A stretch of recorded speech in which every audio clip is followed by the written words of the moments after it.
Assalamualaikum warahmatullahi wabarakatuh. Kali ini kita akan membahas tentang mengenal diri sendiri. Nama saya Eti Sabindo, usia 33 tahun, status sudah berkeluarga. Tapi bukan itu yang akan kita bahas. Bukan mengenal diri sendiri secara nama, umur, bukan.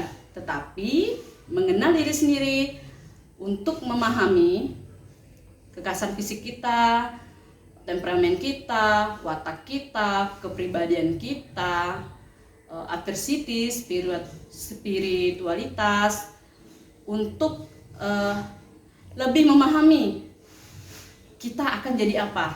Nah, sebaiknya teman-teman tonton video ini, jangan di skip ya, lanjut karena di akhir saya akan mengenalkan siapa diri saya. Oke, lanjut. Mengenal diri sendiri, ada kutipan dari Socrates, yaitu mengenal diri sendiri adalah awal mengenal kebenaran. Orang perlu mengenal siapa dirinya yang sebenarnya sehingga ia mengenal kebenaran. Mengenal diri berarti memahami, pertama kekhasan fisik, kemudian kepribadian, watak, temperamen, adversity, dan spiritualitas.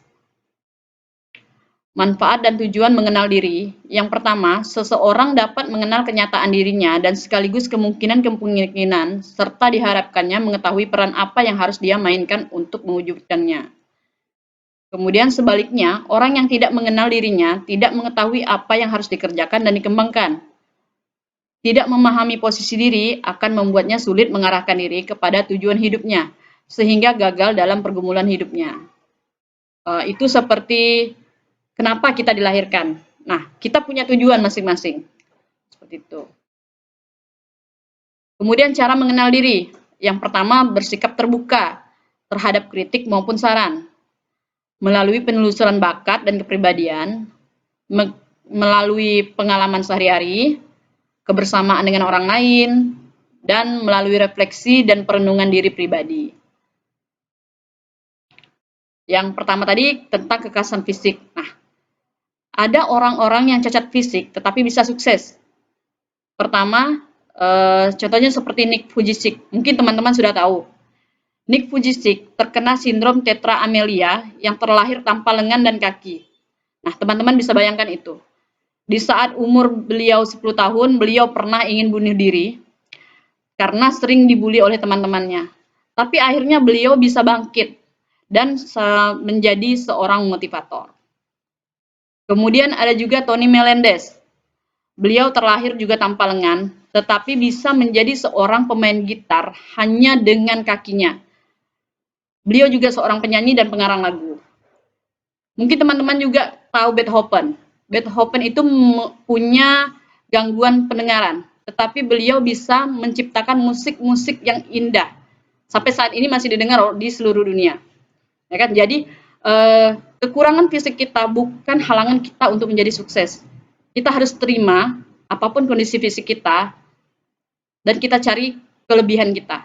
Kesimpulannya, jika kita mengenal akan fisik kita, kita akan menyadarkan diri untuk menerima apa adanya dan tidak menyalahkan fisik. Kemudian dengan penerimaan diri, orang bisa sukses karena ia mau mengembangkan diri. Ketiga, menjadi percaya diri, mampu berusaha, dan menjadi berkah bagi sesama. Kemudian, kita perlu memahami kepribadian. Kepribadian itu apa? Nah, kepribadian adalah organisasi dinamis di dalam individu yang terdiri dari sistem-sistem psikofisik yang menentukan tingkah laku dan pikirannya secara karakteristik dalam menyesuaikan diri terhadap lingkungan. Itu menurut G. Alford. Kepribadian juga biasa orang-orang sebut kayak ada kepribadian introvert, ekstrovert, terus ada kepribadian ambivert. Kemudian memahami watak.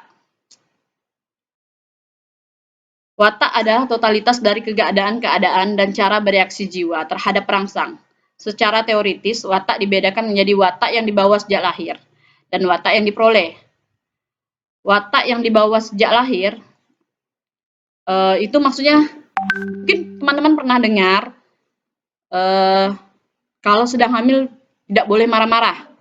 Ya, saat bayi di dalam kandungan, bayi itu sudah bisa merasakan melalui saraf-sarafnya bahwa si ibu pemarah. Maka akan terbentuk watak si anak menjadi pemarah. Tetapi watak bisa dirubah, yaitu dengan watak yang diperoleh. Jadi setelah dia lahir, dididik, dibina dengan benar, maka tadinya dia pemarah bisa berubah menjadi penyabar. Kemudian kita mengetahui temperamen kita. Temperamen adalah gejala karakteristik daripada sifat emosi individu, termasuk juga mudah tidaknya terkena rangsangan emosi, kekuatan serta kecepatannya bereaksi, kualitas kekuatan suasana hatinya, segala cara daripada fluktuasi dan intensitas suasana hati. Gejala ini bergantung pada faktor konstitusional dan karenanya terutama berasal dari keturunan. Ada 4 jenis temperamen. Yang pertama sanguinis, yaitu kepribadian yang sangat ceria, suka menjadi bahan perhatian, selalu disenangi oleh orang lain, menyukai kepopuleran, memiliki rasa percaya diri, namun kekurangannya sering tidak disiplin dan emosinya labil. Ada lagi temperamen koleris, yaitu kepribadian yang tegas, biasanya berada dalam seorang pemimpin. Koleris sangat suka mengatur, suka berpetualang, dan suka dengan tantangan baru. Tetapi kekurangannya biasanya koleris itu pemarah. Kemudian ada juga melankolis, yaitu kepribadian yang bisa dikatakan sempurna karena cenderung bersikap rapi, teratur, terencana, dan mampu mempertimbangkan segala sesuatu dengan melihat hal-hal kecil. Namun pemurung dan suka berpikiran negatif. Flegmatis, kepribadian yang mudah diatur, cenderung diam dan kalem, suka mengalah, memiliki rasa toleransi yang tinggi, mudah untuk disuruh, tetapi tidak tegas dan tidak mempunyai motivasi. Kemudian kita mengenal bakat. Pengertian bakat. Bakat merupakan potensi yang dimiliki oleh seseorang sebagai bawaan sejak lahir. Untuk rohani ini dapat atau tidak berkembang, turut ditentukan oleh keadaan di luar diri seseorang, didukung oleh keinginan kuat yang dimiliki oleh orang itu untuk mengembangkan atau tidak mengembangkannya. Untuk mengenal bakat, kita juga harus memahami jenis-jenis kecerdasan. Nah, kecerdasan yang pertama ada linguistik, yaitu kecerdasan bahasa. Contohnya ya, seperti ada dua orang menyampaikan satu ide, tetapi si A kita lebih mengerti dibanding apa yang disampaikan oleh si B. Nah, itu yang kita sebut dengan kecerdasan bahasa. Kemudian ada juga kecerdasan logis matematis. Ini yaitu menyenangi hitungan dan berpikir secara logika. Kemudian kecerdasan spasial. Kecerdasan spasial adalah kecerdasan yang mampu menerjemahkan pikiran, imajinasi ke dalam bentuk visual. Contohnya seperti pelukis. Kemudian ada kecerdasan musikal yang menyenangi irama-irama, nada. Kemudian kecerdasan kinestetik jasmani. Ini berkaitan dengan aktivitas fisik. Misalnya seperti berolahraga, menari. Kemudian ada kecerdasan antar pribadi, yaitu kemampuan berkomunikasi dengan efektif terhadap orang lain. Kemudian ada kecerdasan intrapribadi, yaitu kecerdasan untuk memahami dirinya sendiri. Kemudian kecerdasan naturalis, yaitu kemampuan mengenal alam dan sesama makhluk hidup seperti pencinta alam. Kemudian kecerdasan eksistensial, yaitu keingintahuan yang tinggi terhadap arti kehidupan, kematian, dan realitas hidup. Ada hal-hal yang mempengaruhi bakat. Yang pertama, unsur genetik, yaitu keturunan. Jadi kadang-kadang kalau orang tuanya atlet, anaknya juga bisa jadi atlet. Kemudian latihan, terus struktur tubuh. Nah, mengenali adversity. Adversity merupakan keteguhan semangat, ketekunan, kemampuan seseorang dalam mencapai tujuan. Ada 3 tipe, quitter, camper, dan climber. Quitter itu seperti ya udahlah, orang yang mudah menyerah ya. Ya udahlah, nggak mungkin, nggak bisa. Terus camper, dia berusaha, tapi sampai di titik dia merasa nyaman, ya udah bisa, udah cukup sampai di sini. Tapi tipe climber dia akan terus berusaha, berusaha sampai puncak. Bisa diartikan misalnya ada sebuah gunung, maka tipe quitter akan memandang, tinggi sekali gunung itu, ini mustahil kita panjat. Ya sudah, tidak usah. Tapi tipe camper, dia akan panjat. Dia akan mendaki gunung, tetapi sampai pada sebuah titik, dia akan berhenti. Sudah, itu masih tinggi lagi. Aku cukup sampai di sini aja. Udah enak di sini, yang penting udah mendaki. Tapi tipe climber, dia akan berusaha sampai di puncak gunung tersebut.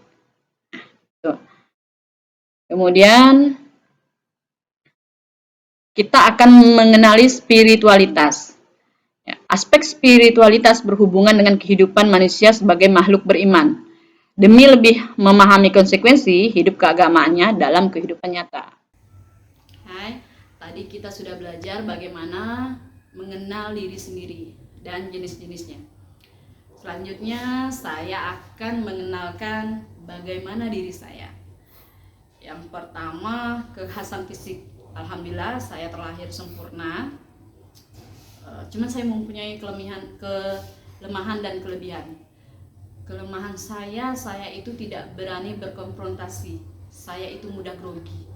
Jadi walaupun tadinya saya sudah hafal teks atau apapun yang saya ingin bicarakan, tapi begitu tampil saya bisa blank, saya lupa. Nah itu saya grogi sekali. Kemudian kelebihan saya itu saya senang menganalisa. Jadi kalau di pekerjaan ada sebuah terjadi kendala, saya senang menganalisanya. Ini kesalahannya di mana, tidak benarnya ini di mana, kekurangannya ini di mana. Saya senang menganalisa di situ. Kemudian saya orangnya loyal. Saya juga orangnya pantang menyerah. Ya karena di usia 33 tahun saya saja masih ingin kuliah. Jadi saya bisa bilang saya pantang menyerah. Karena menurut saya pendidikan itu penting, tidak terkait dengan usia. Kemudian memahami kepribadian. Saya bisa bilang kepribadian saya itu ambivert. Karena saya saya keduanya, kadang introvert, kadang ambivert. Saya senang kadang kumpul di depan orang, tapi ada saatnya saya ingin menyendiri. Kemudian memahami watak saya, pada dasarnya saya itu penyabar. Ya iyalah penyabar, seorang ibu rumah tangga, jadi harus sabar dong, harus bisa nahan emosi. Kemudian memahami temperamen. Saya pernah mengikuti kuesioner. Di situ hasilnya saya seorang melankolis dan pragmatis. Jadi saya punya 2 temperamen. Yang artinya saya itu memang tipe orang yang senang dekat dengan keluarga, kumpul dengan keluarga. Saya itu tipe yang suka dengan keteraturan, kerapian. Saya senang memikirkan hal-hal kecil, hal-hal yang sepele. Tapi saya itu juga orang yang emosinya tidak stabil. Kekurangannya itu ya. Saya tidak bisa tegas. Oke, lanjut. Ya, selanjutnya memahami bakat.